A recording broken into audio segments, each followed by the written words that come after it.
Worked hard all week. Spent the weekends in the town, in Galtimore. Before I knew it, it was too late. And this all you have to show after 30 years working over here. Well, it was better than what I left behind. Well, it was then. The whole place has changed completely now. You wouldn't recognise the place. Tell me what happened. A lot has happened in 30 years, Danny. I'm not sure I want to go through all of that again. I've come a long way in that time.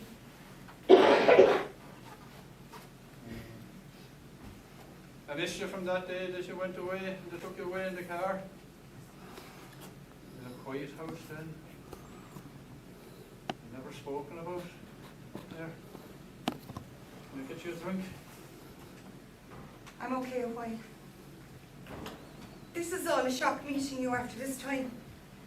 I've had no connection with Ireland since I came here. Nor did I want any. Discarded by my parents and abused by my country who didn't care. But eventually I got over all of that. And you know why? Because I'm stronger than all of them. I had a choice, Danny. I could let it all get me down, and it did for years. But I always believed I'd come out of it. What happened?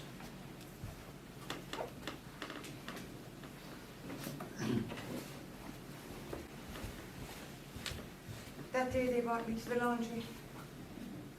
They didn't tell me it was a laundry. They told me it was a convent where I'd be properly looked after till the baby was born. But very soon reality hit me. The nuns changed my name. They said from now on you'll be known as Bernadette. I was put in a huge dormitory with 30 other girls and women. Some of them were pregnant. And some were much older. Women who had been there for years and years. Actually, there were some women who were there for years and were pregnant. Can you figure that one out, Danny? What? You mean? That's exactly what I mean. Jesus Christ. And they didn't have boyfriends, nor were they immaculate conceptions. Holy Christ. We worked all day in the laundries in the heat and in the steam. No breaks except for meals and prayers at night time. Half the women got sick, and some were never seen again. Young girls died as old women there. Babies were born, but we rarely saw them. The mothers of newborn babies were taken to another section to recover. It was the only time they were well treated, and I wondered why. I was soon to learn why. Go on. When my baby was due, they brought me to another section until my baby was born. Then they got me new clothes, and it was the first time I got decent food. I had to agree to sign adoption papers. I had to look well and healthy when the rich adopting parents would arrive, quite often from America. A fine, healthy baby and a fine, healthy mother would be introduced to the new parents. Then my baby was handed over, and I was sent back to the laundry again. It was mental torture, and it broke my heart and the heart of every woman in there. St. Philomena's was Ireland's Auschwitz. All that was missing was the arm tattoo. And they don't do tours there now.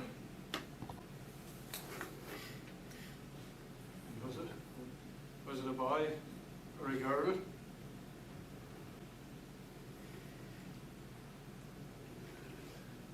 It was a little girl. A beautiful little girl. And I was thinking my parents didn't want me because I embarrassed them. And here was I, my beautiful girl. And she was the only thing I wanted in my life. But didn't have that choice. I hated my country, my religion, and my parents. I didn't know where my baby was going. I was told it was to a couple from New York, and that she'd be very, very well cared for. I cried every day and every night, and I could see her in my mind growing up. Her first smile, her first tooth, her first steps, her first words. Weeks turned into months, and then into years. And they kept me in the laundry, working myself to the bone. I swore then one night that I wasn't going to spend the rest of my life there. I had to find a way out for my sanity. I looked all around me and all I could see was broken hearts and broken women. It's strange. Once I made that decision, a weight lifted off my shoulders. I knew I'd be free one day, but I didn't know how I was going to do it. What did you do? It took me a long time. I knew if I was ever going to get out of there that I'd need money. So I started to observe everything that was happening around me. What days certain vans were going in with and collecting laundry. What vans were coming in with food and supplies. I began to realise that there was thousands of pounds coming in and that they were keeping it somewhere. I then began to notice that on certain days, some of the van drivers would go into the office. This was, to go in and pay for laundry services. It took me a long time to figure it all out. But I found out where some of the money was being kept. And over a few months I robbed small amounts to get me by. Over a few months I robbed enough money to get me by once I got out of there. I had gathered some clothes and jeans and shoes from the laundry. I put it in a laundry bag and hid it for the day I'd get out of there. I got to know one of the van drivers who fancied one of the other girls, Helen MacDonald. I bribed him with £20 to take the two of us out in the laundry van.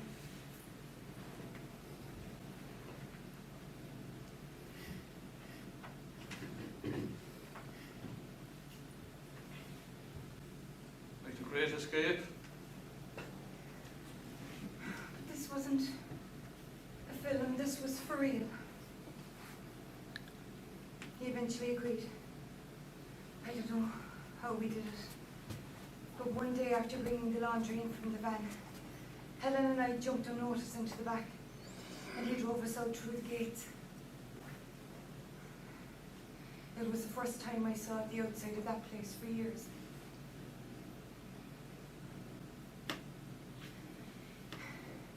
He dropped me off in Drumcondra. I changed into the clothes in the van, and that was all I had. And I ran and ran down through the streets of Dublin, afraid to look back. I had visions of thousands of nuns running after me. I finally stopped on O'Connell Street and got a taxi to the North Wall. I had to wait there for hours till the next boat to Holyhead. I bought a copy of the Irish Independent to see what was going on in the world. A big picture of the Apollo space rocket on the front of it. The boat docked the following day in Holyhead. I stepped on English soil for the very first time on the very same day Neil Armstrong set foot on the moon. One giant leap for both of us.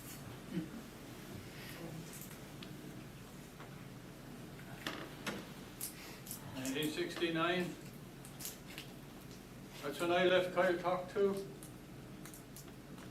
Was a train to Dublin, go to Holyhead, train down to London. Met Joe O'Neill. He had said he'd get me work and a place to stay. He got me work all right, that was no problem. Getting a place to stay, that was a different matter. Signs up everywhere. No Irish need apply. Or even worse, no blacks, no dogs, no Irish. Eventually, he did get me a place. This place, God help us.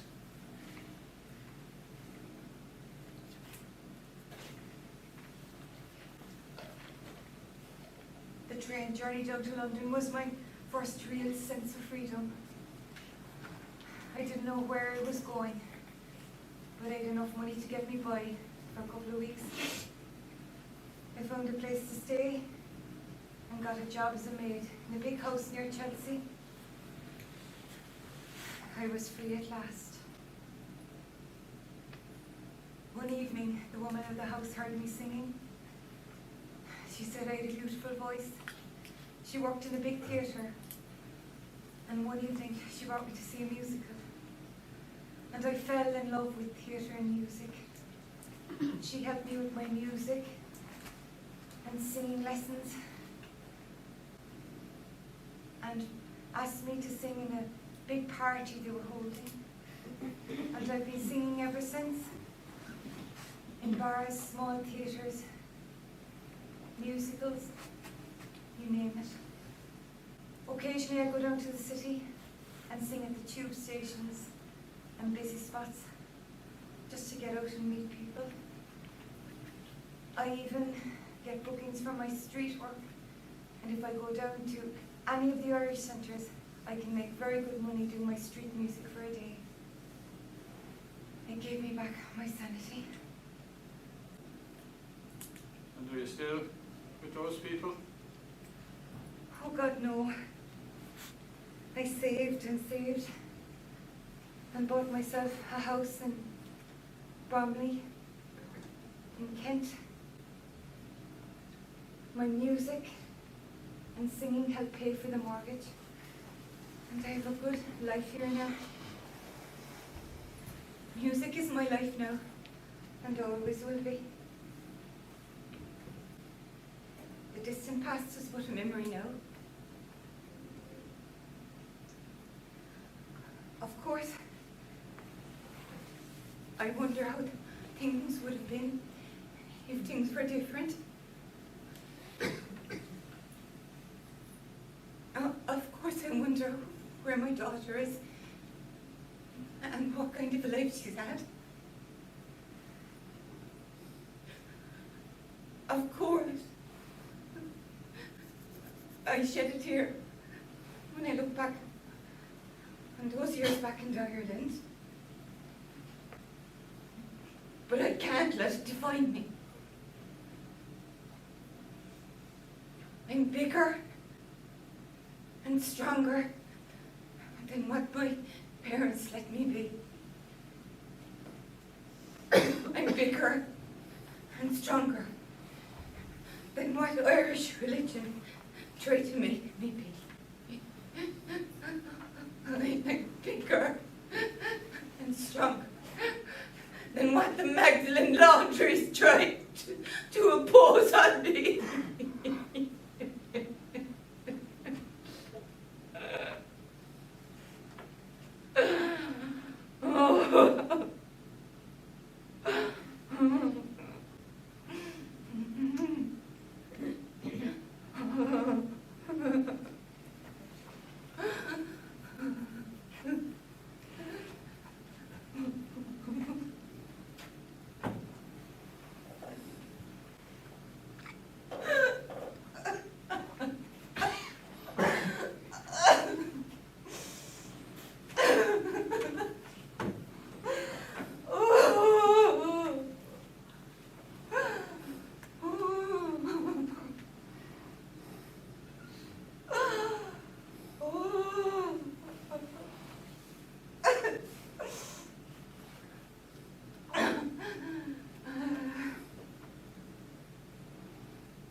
in this life.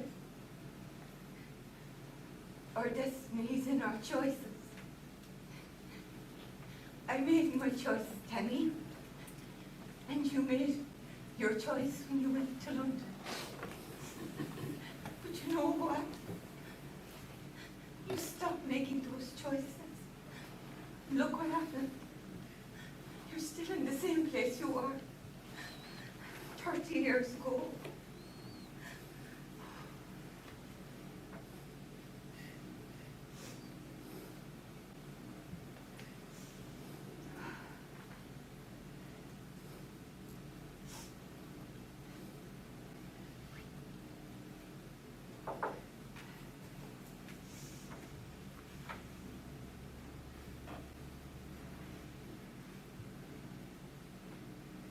Did you speak to the solicitor when you were home? I did. Turns out the old fella never made a will. And that complicates everything. You know, under the Succession Act 1965, if someone dies intestate and is predeceased by their spouse, an administrator has to be sought and probate given. And the estate would then be divided between any living children. God, you didn't make those words up yourself. That's what the solicitor said. So it just means that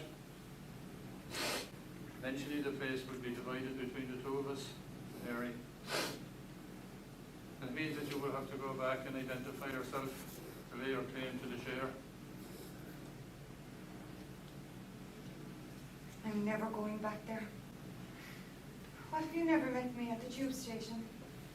Would I be non-existent? Would I be presumed dead? If I hadn't met you, then searches would have to be made within a certain period of time and without using up all the money of the estate to find you. If you weren't found within a specific period of time, you would be presumed dead. And the estate then would be passed on out to me. Something called a Ben German order. Jesus, you know, these solicitors are queer names for queer things. It'll have to be sorted. We'll have to talk to the solicitor until it's sorted. This is how messed up things are back in Ireland. Here's a man that sent me away.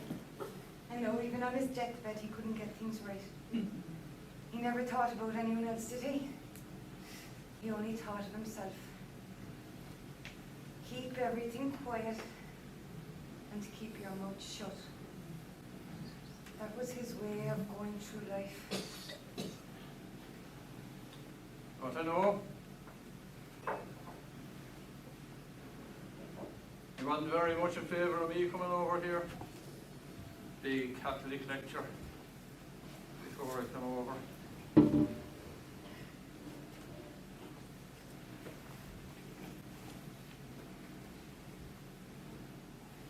So what happens now?